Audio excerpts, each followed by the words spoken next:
welcome back to MANCINIMA. Hope you're all doing well. I bet you didn't expect this, did you? An extra episode this week. What's going on? Well, let me tell you. I went to see a preview of a new horror fantasy movie last night, courtesy of the Odeon's Limitless card. And I thought I'd relay it to you straight away because that movie opens this Friday. But before we get into that, if you'd like to do the usual routine, I know it's boring, I keep going through this every episode, but people aren't really listening, so please listen. If you could please like this video, I know a lot of you are watching them, really appreciate it, I really do appreciate that you're viewing these videos, but if you can hit the like button, that allows a lot more people to know that we're here, so if you could please do that for me, that'd be great. If you could subscribe to the channel, again, that all helps us out, and if you can hit the notification bell, once again, you'll know when I've done another one of these videos. And like I say, we keep doing these surprise drops because every now and again we get a preview video or a preview movie that we can see at the cinema that I can get the news out to you straight away before it opens nationwide. So yeah, if you can do that for me, that'd be great. Let me tell you a little bit of a story about this one before we get properly into it. I went to log this movie last night on something called Letterboxd. Now, Letterboxd is a website. And if you go on Letterboxd, you can keep track of the movies that you've watched over the course of the year, and I like to do that. You can give them a little there's a 5-star rating, so you can give them a couple of stars, or the full 5 stars if you think it warrants it for that movie. And it's just a nice little way of keeping track of the movies that you've watched throughout the year, and you can count up how many, movies that you've seen over the course of the year. So I went on there last night, and I'm trying to log this film, put the title in, Unwanted. Nothing came up for 2023. I thought, it's a bit strange. Surely somebody must know this film's out there. Went through all the listings, there's unwanteds from other eras, other, decades if you like. Nothing for this film. I thought, that's really strange. And then it sent me to a page that said, if you want to log this film yourself, because we're unaware of it, please do so. And you've got to fetch the information from Internet Movie Database. And I thought, this is really weird. Never had this before. Usually, the most obscure films I can find on Letterboxd, and they already know the title. So you just put it in, put your rating in, and off you go. Anyway, realised after a little while the film wasn't actually called Unwanted, it was called Unwelcome. So there you go, that's what you get for coming back straight from the cinema around 10, 11 o'clock at night and trying to log a film when you're not really in the greatest state of mind. Anyway, let's take a look at Unwelcome. I didn't know what to expect when I went in to see this movie. I knew nothing about it, I didn't read any synopsis, I knew absolutely nothing. All I knew is that the movie was listed as a horror movie. And I do like to give horror movies a chance when they're at the cinema because generally they're on one week and off the next, kind of come and gone. So yeah, I went to see this movie, and the movie opens at the cinemas this Friday. So I thought I'd be able to get this one out, and you'll be able to get the review before you actually see the film. Unwelcome stars Hannah John Kamen, who you remember as Ghost from Ant-Man and the Wasp, and she plays Maya. And also Douglas Booth, and he plays Jamie. Now they're a young couple, they're living in suburban London in this tiny flat. And we're introduced to them at the stage where Maya keeps testing herself to see whether she's pregnant or not. I think she's done a number of tests in the past, everything has come up negative, and they're feeling a little bit down about it. So she does this final test, and lo and behold, she finds out that she's pregnant. Jamie decides to go out and celebrate. He decides to pop downstairs to the local store, get a bottle of wine, come back up, and they'll have a little bit of a celebration.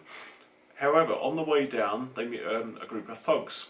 The kind of real nasty kind of London thugs that you get around hanging on the street corners, when you're afraid to walk from A to B, and these people are just kind of lurking in doorways and things like that. And they start to pick on Jamie, they start pushing him around, he goes in to get the bottle of wine, and when he comes back out, he kind of gives them a bit of lip, telling them to keep the hell away and that his girlfriend's pregnant, he just wants to celebrate quietly with her. And he goes back up to the flat, and lo and behold, they follow him up to the flat. They give him a good kicking, they give Maya a good kicking, and everything's looking a little bit grim. So initially this is how the movie starts out, and I thought, oh, this is actually really interesting, this is really quite gritty. It reminded me a little bit of Eden Lake and the kind of the nastiness that you get from the characters in Eden Lake, so I thought, oh, maybe I'm going to be pleasantly surprised by this movie. So once that's happened, the movie kind of runs its title sequence, introducing the cast and the title coming up and stuff like that. But while the title sequence is running, we're looking at this strange little wall. It kind of looks like one of those houses from you remember those hobbits from Lord of the Rings? They got those funny little houses.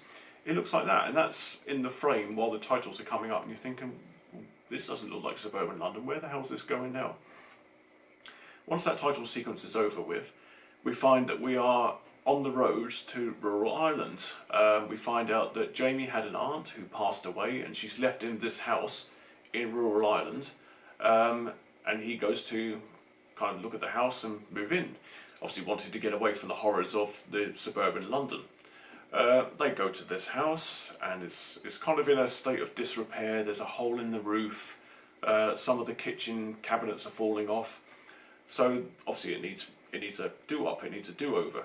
And when they first get there, they meet a friend of Jamie's aunt, and she's played by Niamh Cusack, who I think she was in like Silent Witness and Heartbeat and things like that in the past. She comes along and she warns them that you have to leave a little gift in this little cubby hole for these creatures called the red tops. And of course they're looking at her going, really? You know, like leprechauns, really? Ireland, leprechauns and stuff like that. They don't really believe her, but she insists that this must be done. His aunt used to do it every day, and this must be done every day, otherwise there's going to be trouble. So they kind of like, yeah, okay, and they take it with a pinch of salt. Anyway, later in the day, they're walking around, and the couple walk into a pub, and it was a little bit like American Werewolf in London. They walk into the pub, and all the faces suddenly stop and stare at them, and then all of a sudden they come back to life and start laughing and jeering. They were just winding them up, and they're welcomed into the community.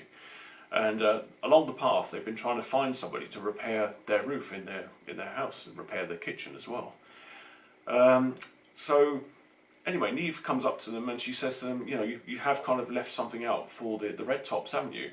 And the woman goes, oh, no, I forgot. And she has this look of panic on her face, and she goes, no, I'll absolutely promise that I'll do it. So she leaves this little piece of, it's kind of raw liver, I think it is, and she puts it out on a plate in this little cubby hole. And then before you know, she's turned her back, she hears a little noise scurrying, looks around, and the plate's empty with just like a trail of blood where this thing has taken the liver away and eaten it. So she knows that there is something there. As the movie moves on, they decide to find somebody to fix their roof. Apparently every builder in this part of Ireland is busy at this time, but they do find one person. And when they mention this in the pub, that this is the person they've hired, they go, you know, maybe you shouldn't have hired them because they're a bit of a rough family. But they'll get the job done. They do a good job on the roof, but they're just a little bit of a rough family. So they're a little bit cautious, but anyway, the family turn up the next morning. You've got Colm Meaney playing the father, who insists on being called Daddy for some reason. That's never really explained, but he really gets angry if you don't call him Daddy, and the context of that is never really explained.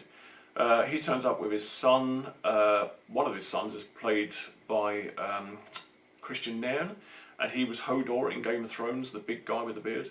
And there's another son and a daughter, so they all turn up and start repairing the house. Christian Nairn's character is a little bit clumsy. He kind of pokes one of these big poles through a window, and it begins to wind Jamie and Maya up, especially Jamie. Jamie finds that he's getting angrier and angrier by these people. The younger son tends to eat all of his biscuits and eat all of his food, so he tends to take things from the house.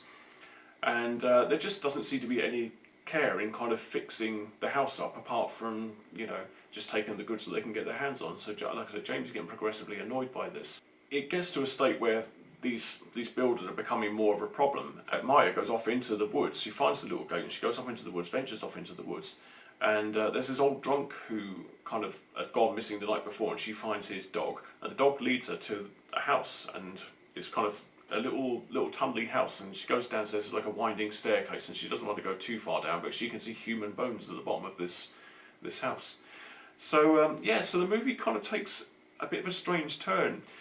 It kind of goes from being this gritty, urban, like I say, Eden Lake kind of beginning, which really enraptured me and kind of thought, oh yeah, I'm really, really looking forward to what's coming next, into this weird fantasy land where you've got these little troll people, these little leprechaun-y type people running around.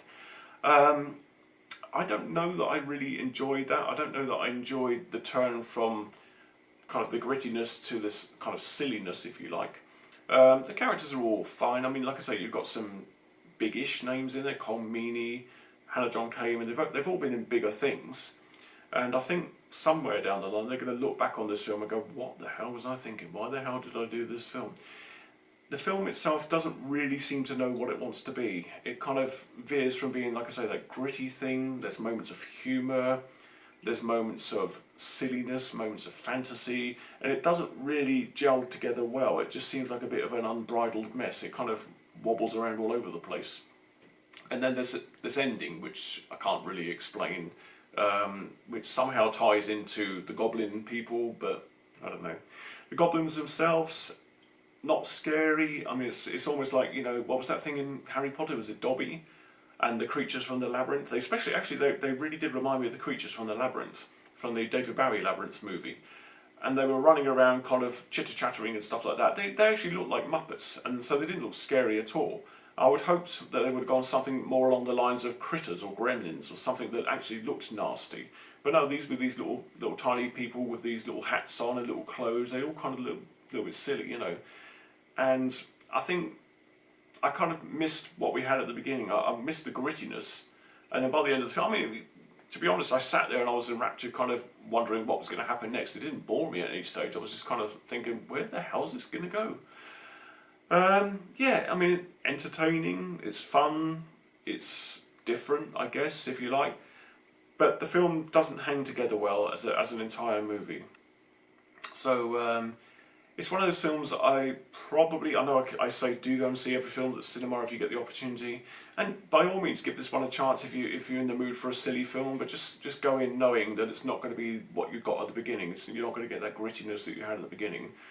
Go in kind of thinking, okay, this is going to be a little bit silly down the line, a little bit funny down the line, and it's a little bit all over the place. I mean, if you want a kind of an easy on the mind film, easy on the mind kind of horror fantasy movie, this may be the one for you. I don't know, I'm not the one to judge. However, if I had a choice, I would say you might want to just wait for this to turn up on Sky one afternoon. It's one of those films that you can just pop on Sky, take it all in. You haven't lost any money on it that way. Yeah, so that was Unwelcome. It was like I say, it was all right. It was okay. It wasn't a bad movie, but it wasn't a great movie either. Just see what you feel about it. Anyway, that's the end of this very quick review for Unwelcome. If you've enjoyed this video, you know what to do. Said it at the beginning. Please give the video a thumbs up. Sorry to keep going on about it, but it really does help the channel. There's a lot of people watching the videos, which is great. The numbers are going up. But if you can hit the like button as well, it just basically opens the field of... what's the thing I'm trying to say? It opens the opportunity for more people to see the video or be aware that the video is out there. YouTube will flag it up to more people. So if you're doing searches for things like film reviews and stuff like that, it will go out to more people, and it really will help me to encourage me to do some more of these film reviews. So yeah, please give the video a thumbs up, really does help. If you can subscribe to the channel, again, that helps. We've got loads of different videos on here.